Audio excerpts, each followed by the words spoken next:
عطاء اللہ صاحب بخاری رک گیا. پہلی قید پر انگریز نے 10 مربع زمین دینا. اتنی بات پر ہوم ڈپارٹمنٹ کا افسر آیا جیل میں کہ اتنا لکھ دو کہ میں آئندہ ایسی تقریریں نہیں کروں گا اور جو کر آیا ہوں اس پر مجھے کچھ ندامت ہے.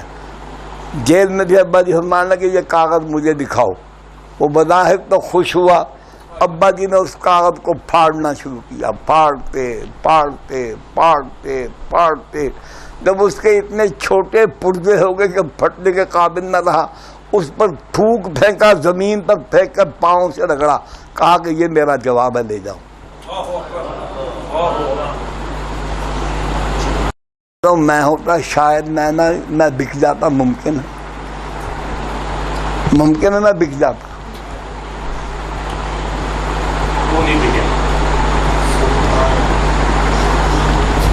اسی آپ کے لاہور جیل میں تھے. گجرات بھی رکھا گیا ان کو, پنڈی بھی, ددھا رام کیس میں. وہ سکندر حیات نے بغاوت کا کیس بنایا جس کی سزا کم سے کم کالا پانی ورنہ سزائے موت. 2 مقدمے تھے. ابا جی فرماتے ہیں میں نے زندگی میں کبھی کشتے نہیں کھائے. جب مجھے یہ بتا, وکیلوں نے بھی کہا کہ شاہ جی اللہ ہی آپ کو بچا دے تو بچا دے, ورنہ حکومت نے یہ کام کیا ہے آپ کو پھانسی ہوگی. مان لگے کہ میں نے جیل میں خوب ورزش شروع کی اور میں نے وہاں کشتہ منگوا کے کھایا.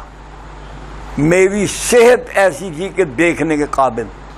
میں نے کہا اگر موت آ گئی ہے تو پھندے پر نحیف و ندار کمزور جسم سے نہ جاؤں. تختے پر جاتے ہوئے لوگ یہ نہ کہیں کہ ڈر گیا, کمزور ہو گیا, بیمار ہو گیا.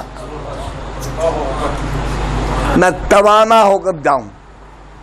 تو میں نے جیل کے سپرنٹینڈنٹ سے دوستی تھی تھوڑی سی.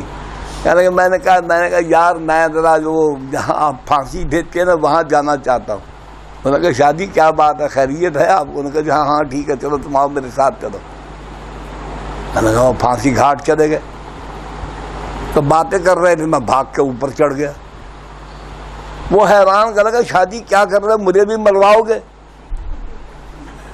انہوں نے کہا نہیں کچھ نہیں ہوتا, تم ایک کام کرو, میں آنکھیں بند کر لوں, یہ پھندا میرے گلے میں ڈالو. اس نے انکار کیا, میں نے خود ڈالا. فرماتے پھر میں نے اپنے دونوں ہاتھ پیچھے رکھے تو یہ بھی فرمایا کہ پھر میں نے اپنے یار کی طرف دھیان دیا تو میں نے یار کو مطمئن پایا. تو میں نے کہا گوات ہے تو بسم اللہ, اللہ کی راہ میں جاتا ہوں تو میں ڈر کر سہم کر کمزور ہو کر نہیں بک سکتا تھا. عطاء اللہ صاحب بخاری یہ ابھی بھی شاید یہاں آپ کے لاہور میں وہ ایک جڑی بوٹی زندہ ہے, مسٹر مختار مسعود.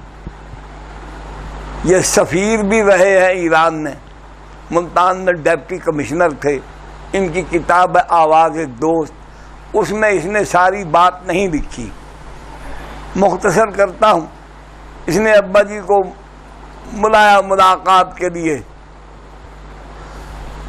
چلے گئے. ساتھ 2-3 آدمی تھے. اس نے یہ سمجھا کہ شیر بوڑھا ہو گیا. کہا جی میں آپ کو 6 مربع زمین الاٹ کرتا ہوں. ابا جی پہلے بیٹھے ہوئے تھے, کھڑے ہو گئے. مان لگے مسعود اب تک میں تمہیں بیٹا سمجھ کر تم سے بات کر رہا ہوں, تم نے غلط آدمی کا انتخاب کیا ہے. یاد رکھو آج کے بعد کبھی مجھ سے ملنے کی کوشش نہ کرنا. واپس آ گئے. خدا نہ خواستہ ہم ہوتے لیاؤ جی ہونے کاغذ لیاؤ, ساڈے ہاتھاں پیراں دے نوٹھے لوا دو, ساڈے پچھلے حصے کا بھی نقشہ لے لو. 6 مربع زمین تھوڑی نہیں ہے, اربوں روپے کی ہے آج کے دور میں. خدا ایسے رزق کے ایک دانے پر بھی کروڑوں لعنتیں, اس سے خدا بچا کے رکھے. یہ لقمہ، یہ پانی کا گھونٹ اندر جائے گا، ایمان کو ساتھ لے جائے گا۔ حضرت شیخ الہند مولانا محمود حسن رحمۃ اللہ علیہ، ان کے نام بیواؤں سے میں پوچھتا ہوں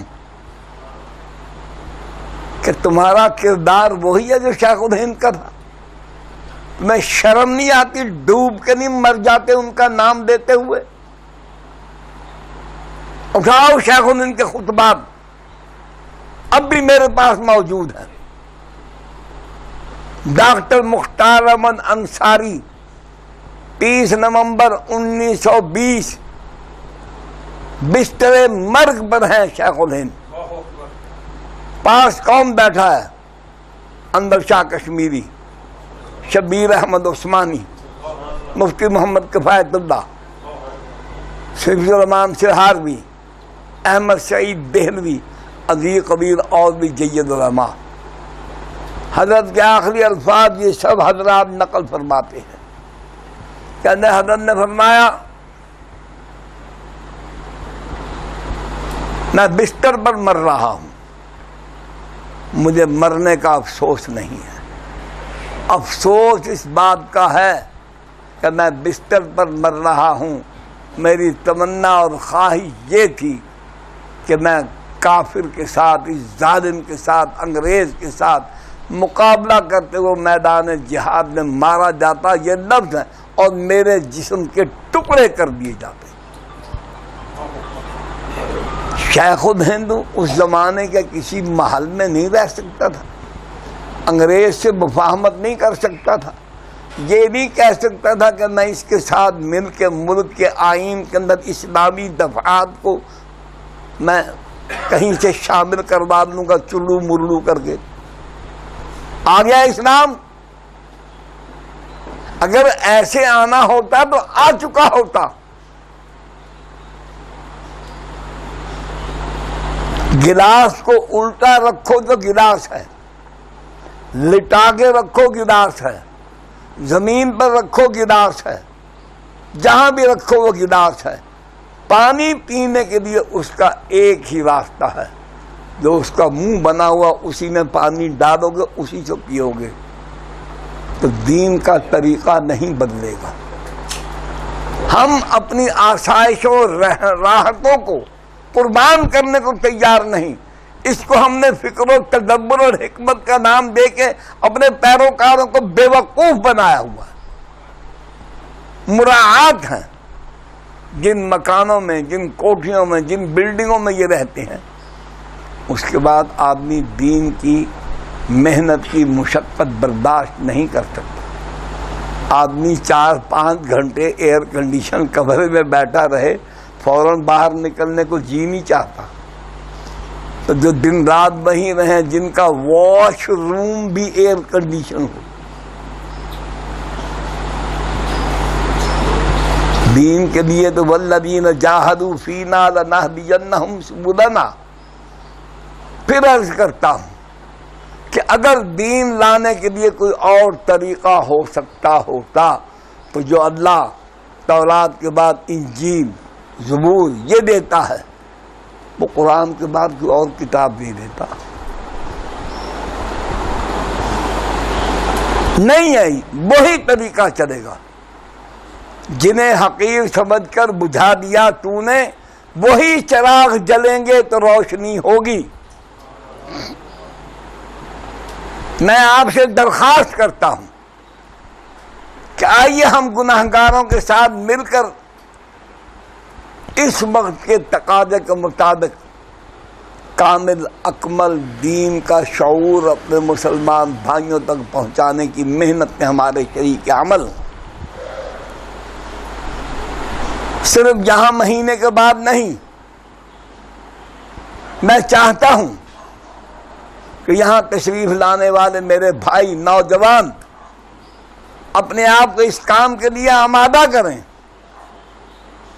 اور شہر کے مختلف حصوں میں، پھر عرض کرتا ہوں، کوئی مسجد نہیں، کوئی سپیکر نہیں، گھر کی بیٹھک، آپ کا ڈرائنگ روم، آپ کے گھر کا کچا صحن، جہاں 10, 15, 20 مسلمان آ سکتے ہیں، وہاں پر رکھیں۔ کام ہونا چاہیے۔ ویڈیو کے نیچے سبسکرائب کے بٹن پہ کلک کریں، بیل کے آئیکن پہ کلک کیجئے تاکہ ہر نئی ویڈیو کی نوٹیفیکیشن آپ کو مل جائے۔